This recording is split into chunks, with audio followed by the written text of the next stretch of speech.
ನಮಸ್ಕಾರ ಸ್ನೇಹಿತರೆ, ಇಂದು ನಾವು ಮಾತನಾಡುವುದು ಒಂದು ಅದ್ಭುತ ಸಂಗತಿಯ ಬಗ್ಗೆ.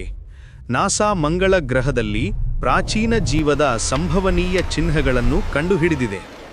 ಇದು ಕೇವಲ ಸೈನ್ಸ್ ಫಿಕ್ಷನ್ ಅಲ್ಲ, ಇದು ನಿಜವಾದ ವೈಜ್ಞಾನಿಕ ಆವಿಷ್ಕಾರ. ಸೆಪ್ಟೆಂಬರ್ ತಿಂಗಳಿನಲ್ಲಿ ನೇಚರ್ ಜರ್ನಲ್ನಲ್ಲಿ ಪ್ರಕಟವಾದ ಈ ಅಧ್ಯಯನ ಪ್ರಕಾರ ನಾಸಾಯ ಪರ್ಸಿವರೆನ್ಸ್ ರೋವರ್ ಮಂಗಳದ ಜೆಝೀರೋ ಕ್ರೇಟರ್ನಲ್ಲಿ ಒಂದು ಪ್ರಾಚೀನ ನದಿಯ ತಳದಿಂದ ಮಾದರಿಯನ್ನು ಸಂಗ್ರಹಿಸಿದೆ. ಈ ಮಾದರಿಯನ್ನು ಸ್ಯಾಫೈರ್ ಕ್ಯಾನ್ಯನ್ ಎಂದು ಹೆಸರಿಸಲಾಗಿದ್ದು, ಇದು ಚಯವಾ ಫಾಲ್ಸ್ ಎಂಬ ಬಂಡೆಯಿಂದ ತೆಗೆದುಕೊಳ್ಳಲಾಗಿದೆ. ಈ ಬಂಡೆಯು 3.2 ರಿಂದ 3.8 ಬಿಲಿಯನ್ ವರ್ಷಗಳ ಹಿಂದಿನದು. ಈ ಮಾದರಿಯಲ್ಲಿ ವಿಜ್ಞಾನಿಗಳು ಕಂಡುಕೊಂಡದ್ದು ಅತ್ಯಂತ ಆಸಕ್ತಿದಾಯಕವಾಗಿದೆ. ಅಲ್ಲಿ ರಿಂಗ್ ಶೇಪ್ಡ್ ಫೀಚರ್ಸ್ ಮತ್ತು ವಿವಿನೈಟ್ ಮತ್ತು ಗ್ರೈಗೈಟ್ ಎಂಬ ಮಿನರಲ್ಸ್ ಇವೆ. ಈ ಮಿನರಲ್ಸ್ ಭೂಮಿಯ ಮೇಲೆ ಬಯೋಲಾಜಿಕಲ್ ಆಕ್ಟಿವಿಟಿಯೊಂದಿಗೆ ಸಾಮಾನ್ಯವಾಗಿ ಸಂಬಂಧಿಸಿವೆ.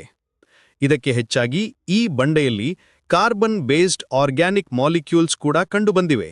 ಇವು ಜೀವಕ್ಕೆ ಅತ್ಯಗತ್ಯ. ಆದರೆ ಇಲ್ಲಿ ಮುಖ್ಯ ವಿಷಯವೇನೆಂದರೆ, ವಿಜ್ಞಾನಿಗಳು ಈ ಸಂಶೋಧನೆಯನ್ನು ನಲ್ ಹೈಪೋಥೆಸಿಸ್ ಒಂದಿಗೆ ಮಾಡಿದ್ದಾರೆ. ಅಂದರೆ ಅವರು ಇದು ಜೀವವಲ್ಲ ಎಂದು ಸಾಬೀತುಪಡಿಸಲು ಪ್ರಯತ್ನಿಸಿದ್ದಾರೆ.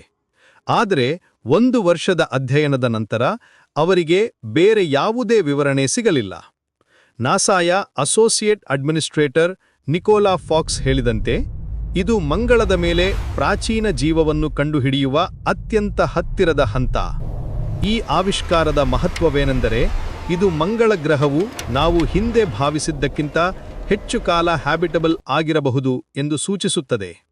ಈ ಮಾದರಿಗಳು ಕೆಲವು ಅತ್ಯಂತ ಹೊಸ ಸೆಡಿಮೆಂಟರಿ ರಾಕ್ಸ್ನಿಂದ ಬಂದಿವೆ. ಇದು ಮಂಗಳದ ಇತಿಹಾಸದಲ್ಲಿ ಜೀವ ಹೆಚ್ಚು ಕಾಲ ಅಸ್ತಿತ್ವದಲ್ಲಿರಬಹುದು ಎಂದು ಸೂಚಿಸುತ್ತದೆ. ಇದು ಮೊದಲ ಬಾರಿಗೆ ಅಲ್ಲ ನಾಸಾ ಮಂಗಳದ ಮೇಲೆ ಜೀವದ ಸಾಧ್ಯತೆಯ ಬಗ್ಗೆ ಮಾತನಾಡುತ್ತಿರುವುದು. ಆದರೆ ಈ ಬಾರಿ ಇದು ಹೆಚ್ಚು ಬಲವಾದ ಪುರಾವೆಯೊಂದಿಗೆ ಬಂದಿದೆ. ಭವಿಷ್ಯದಲ್ಲಿ ಮಾರ್ಸ್ ಸ್ಯಾಂಪಲ್ ರಿಟರ್ನ್ ಮಿಷನ್ಸ್ ಮೂಲಕ ಈ ಮಾದರಿಗಳನ್ನು ಭೂಮಿಗೆ ತಂದು ಹೆಚ್ಚು ವಿವರವಾದ ಅಧ್ಯಯನ ಮಾಡಲಾಗುವುದು.